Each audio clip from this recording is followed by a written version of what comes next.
The flash went off. White light. Smiles frozen like lies. My wife leaned in, perfume sharp, lips barely moving. "Move out of the picture. Your face is ruining the aesthetic." People laughed. Soft, polite, the kind of laughter that asks you to disappear without saying it aloud. I stepped back, out of the frame, out of her arm. No argument, no scene. I kept walking, past the cake shaped like a crown, past the balloons spelling her name, past friends who wouldn't meet my eyes because they already knew something I didn't, or thought I didn't. The night air hit like cold water, clean, honest. I got into my car, hands steady, heart loud. I drove away without looking back.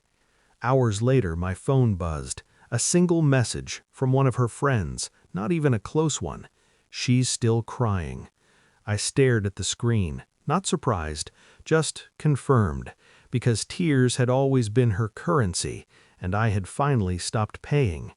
It wasn't the sentence that hurt, it was how easy it was for her to say it, like I'd been a prop too long on a set she'd outgrown. The drive stretched, streetlights blinking like slow Morse code. I replayed moments I'd archived as harmless, her phone turning face down, new passwords, sudden gym classes, the way she corrected my posture in public but clung to strangers in photos. Aesthetic, that word stayed with me. I remembered the way she curated her life, filtered dinners, strategic angles, a husband cropped tighter every month. At home, I didn't turn on the lights, didn't pour a drink. I sat in the dark and let the quiet speak. Denial tried to knock. I didn't open the door, because deep down I already knew, not the details, the shape of it. Betrayal doesn't arrive screaming. It seeps. It teaches your body before your mind catches up.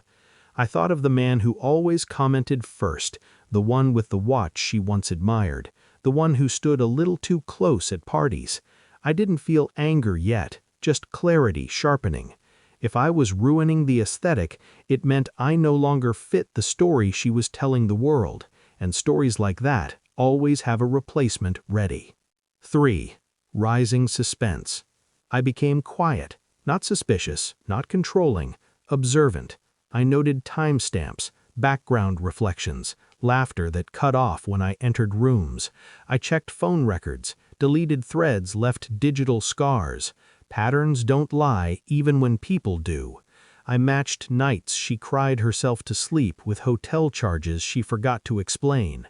Still, I smiled, cooked dinner, played my role. Inside, something old and fragile was burning down, something obedient. I ordered what I needed without drama. Tests, reports, confirmation.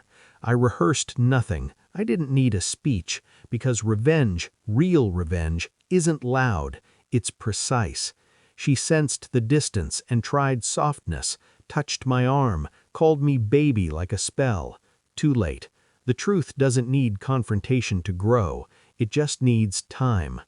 The email arrived on a Tuesday, subject line, results ready. I read it once, then again, slowly. Everything aligned. Names, dates, proof that didn't ask to be believed. That night I placed the printed pages on the table, neat, centered. I asked one question, calm. "How long?" She froze, eyes scanning paper she already understood. Her mouth opened, closed. She cried, collapsed into apologies, reached for me like gravity had failed. I didn't raise my voice, didn't flinch. I just watched the image she'd built shatter under the weight of reality.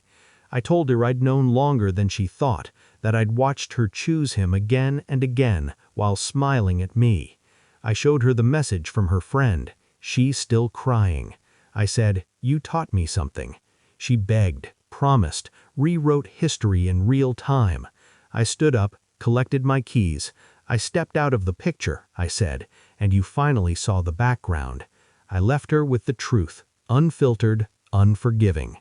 I don't check her socials. I don't ask questions. Some nights I remember the man who would have apologized for existing. He's gone. In his place is someone quieter, sharper. I didn't ruin the aesthetic. I ruined the illusion. and I walked away with myself intact.